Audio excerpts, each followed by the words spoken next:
बच्चों जैसे आप जो है समाकलन पूरा पढ़ चुके हैं, समाकलन का जो है कि एप्लीकेशन आपको पढ़ना है, अनुप्रयोग। लेकिन मैं कुछ चीजें जो है कि जो एप्लीकेशन आप पढ़ने जा रहे हैं उसमें जो है कि मैं कक्षा 11 से जो है जोड़ना चाहता हूं, क्योंकि कक्षा 11 में आप लोगों ने जो है कि पढ़ा है, ठीक है, और उसमें आपको बताया गया है कि सांख्यिक, तो सांख्यिक के बारे में पढ़ाया गया है और सरल रेखा के बारे में भी आपको पढ़ाया गया है। रेखा और क्या है, सांख्यिक, दोनों का कॉम्बिनेशन है। मैं यहाँ आपको बता देना चाहता हूं कि देखिए सरल रेखा का जो समीकरण होता है, स्टैंडर्ड रूप सरल रेखा का समीकरण, है ना।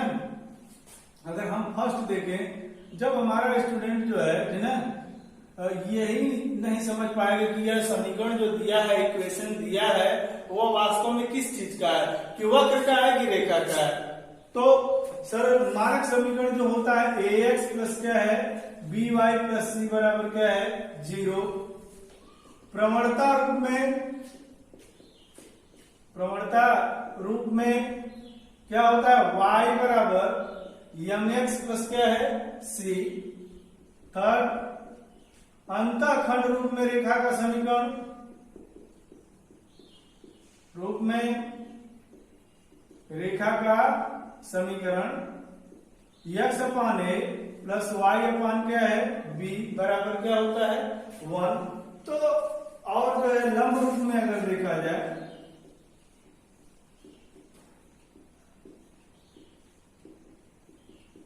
रेखा का समीकरण x cos alpha plus y sin alpha बराबर क्या होता है p। यहाँ p जो है मूल बिंदु से ले रेखा पर डाले गए लंब की माप है। तो मैं इसलिए बच्चों ये बता रहा था कि कक्षा 11 की चीज जो हमारा प्राइमरी एजुकेशन होता है वह इसमें काफी इन्वॉल्व है। तो आप बेसिकली कुछ चीजों को नहीं जान पाएंगे कि ये जो इक्वेशन दिया है, दो इक्वेशन दिया है, तो कौन रेखा का समीकरण है और कौन वक्र का समीकरण है। तो अगर इस चारों रूप में से कोई रूप अगर आपको दिखाई दे तो आपको जो है पकड़ लेना चाहिए कि वास्तव में जो है वह हमारा रेखा का समीकरण है। चाहे या और भी जो बच्चे जानते हैं वो याद रखें कि स्टैंडर्ड रूप है, यह प्रवणता रूप है, यह अंतःखंड रूप है और ये क्या है लंब रूप है। अब वक्र की बात जो चल रही है जो आपके पाठ्यक्रम में है, कर्व के रूप में आपका जो है सांख्यिक है। क्या है सांख्यिक है। कक्षा 11 में हमने आपको बताया था कि रेखा के बारे में थोड़ा सा और बता देते हैं। यह x अक्ष को आप क्या समझते हैं, यह भी एक क्या है रेखा है। ये y अक्ष को आप क्या समझते हैं, यह भी एक क्या है रेखा ही है। कोई जरूरी नहीं कि ऐसे जाए तो वही क्या है रेखा है। यह भी रेखा है, यह भी रेखा है, यह भी क्या है रेखा है। तो यहां जो कॉम्बिनेशन होगा बच्चों इंटरसेक्ट करेंगे, चाहे हमारा कर्व जो है एक्स एक्सिस को इंटरसेक्ट करे चाहे वाई एक्स को इंटरसेक्ट करे, माने प्रतिच्छेदन होगा उसका। चाहे कोई अलग से कोई रेखा दी गई हो, वह रेखा जो है कि वक्र को क्या कर रही है प्रतिच्छेद कर रही है। तो जब प्रतिच्छेदन होता है तो हमको बाउंडेड एरिया प्राप्त होता है। उस बाउंडेड एरिया की वैल्यू कितनी होगी हम निश्चित समाकलन से लोअर लिमिट और अपर लिमिट ज्ञात करके हम ज्ञात कर लेंगे। लेकिन पहले आपको एक चीज समझना चाहिए कि हमारी रेखा का समीकरण कौन सा है और वक्र के रूप में हमें क्या मिल सकता है। आपके पाठ्यक्रम में सांख्यिक में हमने 4 चीज पढ़ाया, वो वक्र है, जैसे वृत्त, परवलय, दीर्घवृत्त और क्या है अतिपरवलय। जैसे वृत्त को देखते ही आप समझ जाएंगे, फिगर को वृत्त यहां बना नहीं मिलेगा, आपको बनाना पड़ेगा। जैसे यह मान लीजिए कि वृत्त है, अभी हम वृत्त बना रहे हैं, x x डैश और y डैश। यह हमारा जो है यह वृत्त है जो किससे जिसका केंद्र क्या है मूल बिंदु है, 0 का मान क्या है 0। तो जब अगर वृत्त की त्रिज्या अगर कहने का मतलब है कि a है तो आप जो वृत्त का मानक समीकरण पढ़ा होगा x square plus y square बराबर क्या होता है a स्क्वायर। यदि वृत्त का जो है कि केंद्र मूल बिंदु न हो तब जो है कि वृत्त का समीकरण x माइनस h का क्या है whole square plus y minus k का क्या है होल स्क्वायर बराबर a स्क्वायर। जैसे इतना तो समझ में आ जाएगा आपको कि रेखा का समीकरण है कि वक्र का समीकरण है। लेकिन वक्र में भी अगर ये पता हो जाए कि ये किसका समीकरण है वृत्त का है, या सवाल में वृत्त लिख के देता है तो अच्छी बात है, पकड़ में आ जाएगी।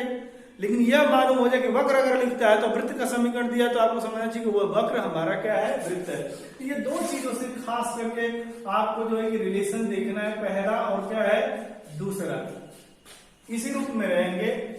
दूसरी कंडीशन है हमारी परवलय की।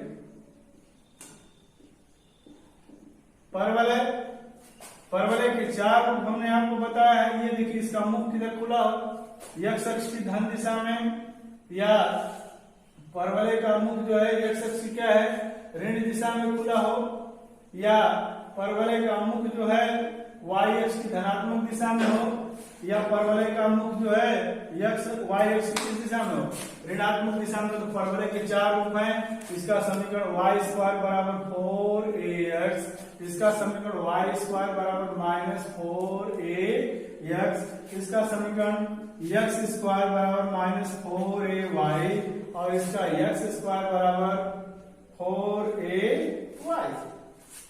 ये चारों समीकरण आपको मालूम होने चाहिए। इस रूप में अगर दिया है तो आप देखकर भी समझ सकते हैं कि हाँ, यह वास्तव में जो है परवलय का समीकरण हमारा जो वक्र दिया है इस तरह से बना हुआ है। आप बुक में अगर देखेंगे तो तमाम एग्जाम्पल हैं वृत्त पे, परवलय पे, रेखाओं पे, जिन्हें ऐसा फिगर बनाया है जो हम आपको एग्जाम्पल सीरीज भेजेंगे।